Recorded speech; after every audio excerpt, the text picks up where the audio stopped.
เนาะอื่นนั่นมีแต่ความหักอยู่ในนี้เต็มเลยเป็นประตูเต็มธงเลยเนาะความหักอยู่ในธงในเราอ่ะแต่ว่าคนผู้อื่นมันจริงใจบ่คือขอพอดีบ่ลองใช้ดูลองใช้แกด้วยเชือตัวนั้นแกด้วยเชือตัวนั้นมาแต่ไทยในคืองานแกตัวนั้นก่อนมันนั่นน่ะใส่รถ ดีแล้วกับแขนเจ้าบ่บ้านเฮาชักแล้วมันหดได้เชือนี่ได้มักติ้งใส่มักติ้ง มันเป็นจิตทีอีกเนาะตอนนี้ห่างไปแล้วก็ทีเข้าไปคอยเขาแก้ววัดพอดีไรมันใหญ่นะใหญ่พอดีนะเพิ่นมันโดดพอดีใหญ่แล้วใส่10เบิดใหญ่เติมได้มี10บ่ลังเถื่อพระเจ้ามีเงินเนาะยันเฮียเจ้าแป้งใช้กระดุมแล้วน่ะธงมันบ่เจ้าแป้งมันน่ะแปลงเบิดเฮาไปแปลงจักเขาพวกลายแป้งน่ะอะไรแป้งนั้นลาย30ปอตัวเราไปแป้งใช้กระดุมตะกี้เขาให้ทั้งยังเอาแบบตะกี้มันก็เป็นแบบเขาเอาแพ้เฮ็ดอันนี้เขาเจ้ามักกระดุมแล้วก็ใช้กระดุมหั่นแหละมักไปใช่มันขี้ลายฮะอันนี้ใครเรียกว่าถูกต้นในคนเบิ่งใส่10ข้างหน้าใส่เงินใส่หยังบ่ใหญ่มันหดได้เวลาเฮาซักมันหดได้มันหดอีกเนี่ยเสื้อนี่มันหดพอดียังบ่จัก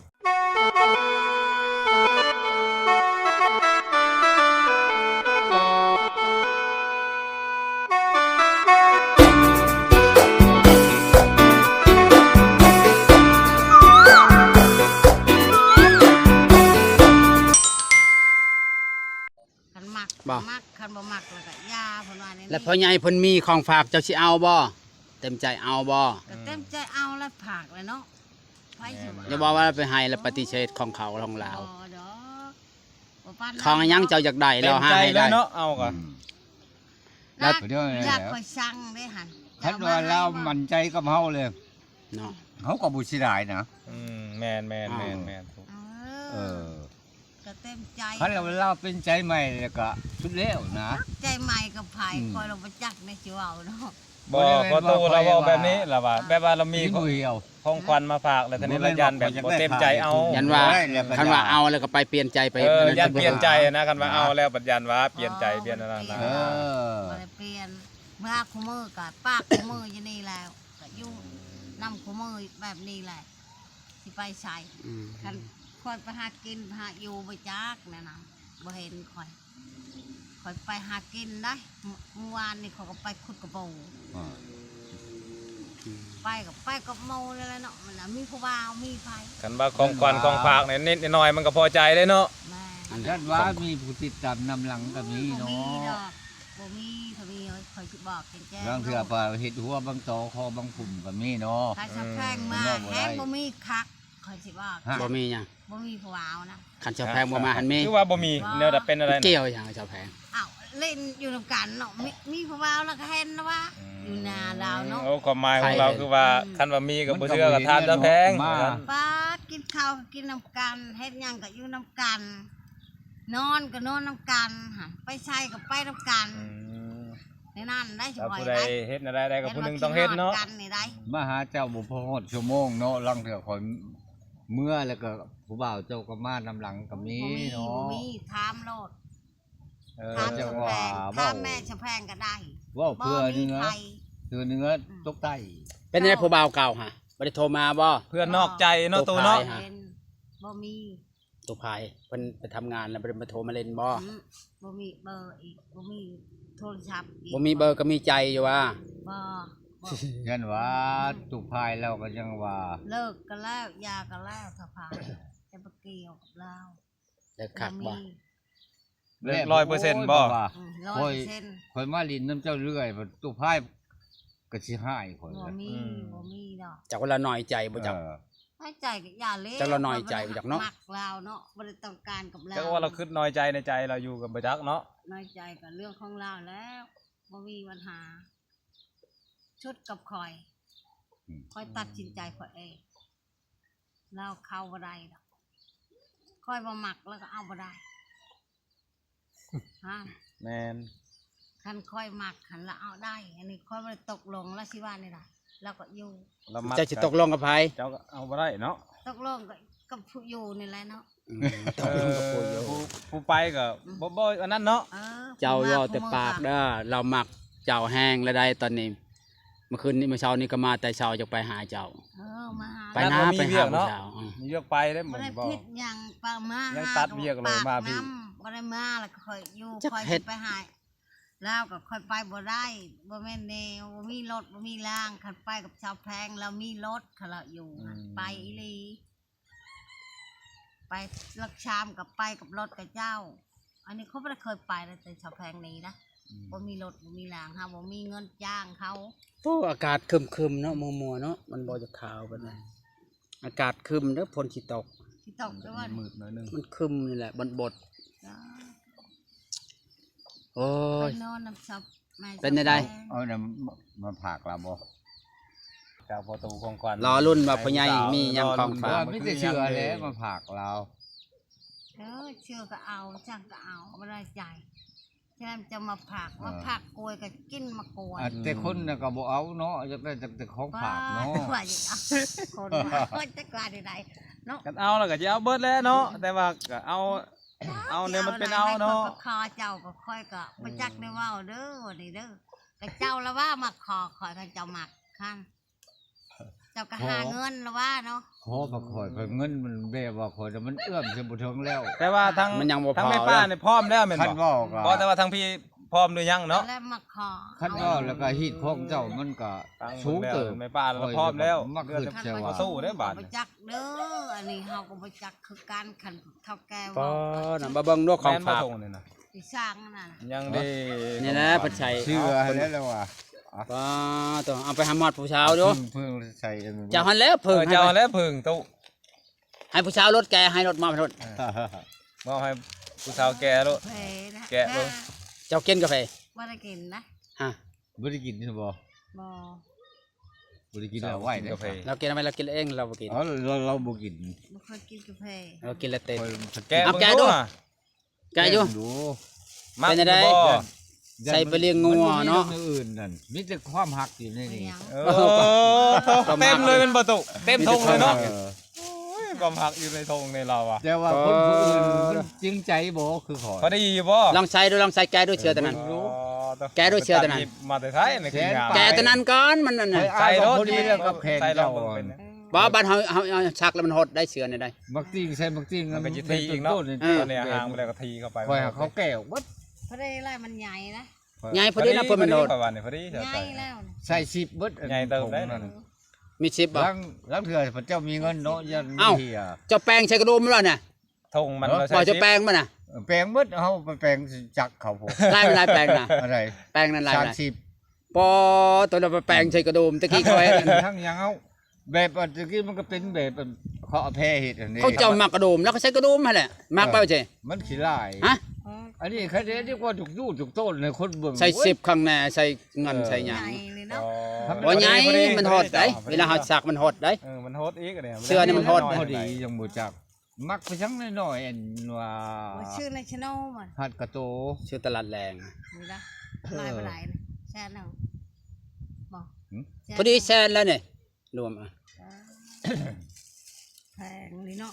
อันนี้ก็ จะมาขายแบบเขาชื่ออยู่พูดนึงคน 70 เราบ่เซาะไปเราไปใช้กระดุม80ก็รวมก็ได้110แล้วนั่นแหละ เอา แสนสิบ บัดเฮามาอัน พอดีแสนสิบ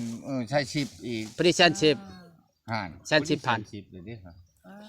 ขอบใจพ่อใหญ่เด้อเราขอบใจเราเลยเราเอา ได้ ขับใจละลายเด้อจะไปโชคให้เราให้รู้นะ อ้าวขอบใจดีๆอวยพรเราดีๆนี่ ให้โชคให้มันให้ยืนเด้อ เจ้า ให้อยู่ดีมีแหงเด้อ เจ้า ให้คบกันอีก อืม ให้อยู่กันไปเฮิงเนาะ ให้อยู่ มันยังบ่ได้แป้งนั่นแป้งกามาประทางเขาบ่ได้ ก็ อืม ยามื้อใดใดก็มาเนาะ จังยามได้แล้วคนสิได้มาหาเจ้าวันนี้นั่น บ่ได้มาเลยว่า จังแล้วจัง มัน ว่าย ากเนาะอันนี้จะ ยากๆ มัน คนบ่มีเวียก เรียกยัง ลูกข่อยตายแล้วคน อ้าว ใจบ่ดี จะไปซื้องัวซื้อหยัง เฮ็ดบุญน้ำลูกเนาะเฮ็ด อืม ทานน้ำลู ลู ก กสาวเขาลูกโกก บ่มีเงินผ่า อีนาน่ะ จะว่าไข่แพงมา เออ พูนแล้วยังไม่ได้เฮ็ดบุญแจก เดือนหน้า เอ ผมบ่ อนี่นะฮะก็เอาไป ไปลูกเช้าบ่ อืม แล้วเป็นหยัง หืม เป็นหยัง เป็นตับ แล้วลูกแล้วได้ผัวแล้วเป็นหยัง เอาลูกน่ะสามได้เลย ได้ลูกจาม อีเตยอีแตงอีลิน เอาบ้านใด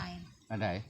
ลูกชายจ้ะจะตายเอาบ้านใด เอาตะกี้ก็เอาพุ่นแล้วดงเห็นพู เออ เลยเลิกกันมาอยู่น้ำพ่อน้ำแม่เพิ่นก็ไม่ได้อยู่น้ำพ่อหรอกอยู่น้ำแม่เพิ่น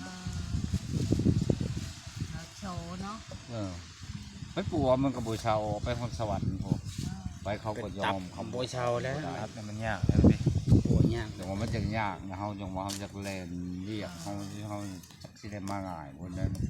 คันว่ามัน ยาก คันมันว่างแล้วมัน คันให้แพงมาจะไปโตไปเล่น คันมันว่างแล้วก็จังสิมาลิ้นมันอยู่ดอก เป็นจังได๋เอาของฝากไปให้ล่ะ แห้ง ดีใจบ่แม่ปะ ดีใจอยู่บ่ของฝากหา ดีใจอยู่จะลำเพิ่นชื่อว่าผ่า ถึกใจอยู่บ่ ใจอยู่ กระช่ำคนมีแล้วเนาะสิว่าได้แล้วคันว่าสิมาแต่งจำมันพันบ่พอเงินดำ10ดำชาวคือว่านี่แหละ ก็ก็เลยเนาะ เงินดำชาวเลย ก่อน บ่แม่นว่ามาขอมาให้เจ้าซื่อ ให้เจ้าชื่อถึกเป็นงัวเด้อ ๆคอยมันใจเต็มร้อยแล้ว อ่า แต่ว่าจิตใจเจ้ามันก็ซ้ำคอยบ่ฮือบ่ซ้ำแล้วก็ ช้ำคือกันนั่นแหละ จัก อยู่ได้ ความหักของลาวจักได้จักเปอร์เซ็นต์บ่ อะไร ของลาวจักหักเจ้าจักเปอร์เซ็นต์จังว่าเจ้าเต็มร้อยอยู่ ถามตู้ก่อนว่าตู้ความฮักนั้นจักเปอร์เซ็นต์แล้วเดี๋ยวนี้น่ะที่ว่ามักอัน อันคอยนี่นะ แม่น 100% บ่ทุก100%บัดนี้ทางแม่ตู้ได้บัดนี้จักเปอร์เซ็นต์ ก็ก็ลอยคือกัน เอาแล้วลอยเจอลอยได้บัดนี้ได้ 100% คือว่าเตรียมพร้อมโลดบัดนี้เนาะลอยเจอลอย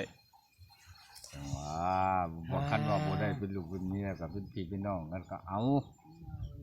บ่ได้ว่าหาค่าหาคุณดอก โดย เห็นว่าอันเที่ยวมาหาเจ้านะ มา คนยังบ่มีเงิน ตามที่ใจผู้ชายเลยเด้อคอยหันบ่มีปัญหาผู้หญิงได้ถ้าผู้ชายเอาก็เอาผู้ชายบ่เอาก็แล้ว ก็ว่าสิว่าวันนี้นั่นค่อยเพราะบ่มีเงินบ่มีงัวบ่มีควายคือจะเว้าแหละ มันหลาย ก็ดวงบ่ฮอดก็เป็นพี่เป็นน้อง คันว่าสิขายหน้ากับเบิ่นหน้าสิซื้อแล้วคอยนั่นถือว่าเอากันกับเจ้าก็ อาศัยมื้อเฮ็ดนาน่ะกินบ่ได้ ไปกินใส่หั่นนะ กันว่าคายมาแต่งเบิดแล้วก็บ่มีนะเฮ็ดกินได้บ่นี่เนาะ โอ้บ่แล้ว ก็แล้วแต่ คันว่ากินผักมันก็บ่คือกินข้าวได้เท่าก่อนนั่นจ้ะ มันบ่มีเหือมีแหงคือกินข้าวได้เนาะ เจ้า ว่ายังเนาะ จังว่าเฮานั่นจังว่ามั่นใจกันไว้ ได้บ่ได้ก็ ก็ บ่ มันสิ ว่า เว้าได้แต่สะพายในอีหันบ่มู้อะไรเฮ็ดได้ก็ โยเคยอยู่นำกันเนาะเฮาเคยอยู่นำกันเด้ จักได้คอย ก็เอาประตูมาอยู่น้ำได้บ่ม่อน จิตใจคอยหันไปทางใหม่เสีย ไปทำไมไปใช่ไปทำไม ไปทางเจ้าพุ่นแล้วเนาะ ว่าเก็บกาแฟน้ำตัวพายบ่ คอยคือการเห็นซุ่มอันฮูกชาแพงอยู่ในโทรศัพท์นี่เขาก็ดีใจ คือเห็นเจ้าแพงจังมันก็เห็นหน้าลาวบ่ แต่ว่าดี เห็น ใจ เจ้าแพงก็จะเห็นหน้าลาวบ่ติ เทียบ แม่น คือกันแล้วบ่ให้เห็นมานอมก็ช้ำเห็นหน้าเจ้าคือกันนั่นแหละ เนาะท่านก็คือกันแหละท่านเนาะ มันจะอยู่นำกั จั น งว่า ไม่เท่าจะก็ว่า อันเว้าหยังก็มีแต่ว่าคือกันมันสิได้กัน เว้าไปจังเว้าเรื่องเจ้าจะไปเว้าเรื่องคนอื่นน่ะอย่าเว้าเรื่องคนอื่นอย่าไปเว้าเรื่องคนอื่นน่ะเว้าเรื่องจิตเจ้า อันทวีกับปานอมอยู่นำกันนั่นคือว่า ไทย ไม่เท่าจะเว้า ไทยอยู่นำกัน นี่กับเจ้า กับแม่นแปลว่าเรามาหากัน อย่าเรา เรา เห็น จักละว่าไม่จักชะแพงเว้าใช้เรา อย่าจะแพงเนาะจะ ว่าอยู่นำกันกับเจ้าหันว่าอยู่นำชวนนอน อยู่น้ำเพื่อนกินน้ำเพื่อนนั่นแหละบ่ประมาทดอก ว่าอะไรโอ้ย เว้าไปตัวที่ อ้าวค่อยได้ยินไม่เท่า แม่เฒ่ากันแล้วโอ้ยเจ้าก็ช่างเว้า ก็อยากเนาะ โอ้ยว่าไปทั่วเทปเดี๋ยว คือแล้วน่ะคือแล้ว จะได้ใช่ไหมไม่เท่าฮะ ฮะเป็นแม่ป้า แม่ป้าต่อไปก็ไม่เท่าเนาะ แล้วเนาะลูกสาวเขามีว่ะกินแม่จะอิ่มแล้วว่า อิ่มแล้ว บ่อิ่มเฮ็ดไอ้นี่สิกเฮ็ดไอ้นี่เพิ่นนั่นลำมากินมักแตงโมจำเฮ็ดคักๆนะ เฮ็ดนี่แล้วกินกาบ อยากกินให้เบิ่งแหน่บ่มีกำลังใจเนาะ คอยบ่ยาก มาแล้วอะไรก็มีแต่ เจ้าย่างยังเจ้าย่าง ตีเนาะไม่แต่ว่าอันนี้ก็บ่ยากคันว่าเห็น ให้มันได้ก่อนสิชวนไปกินเผา เนาะ ข้าก็พ่นเพอหันเขากิน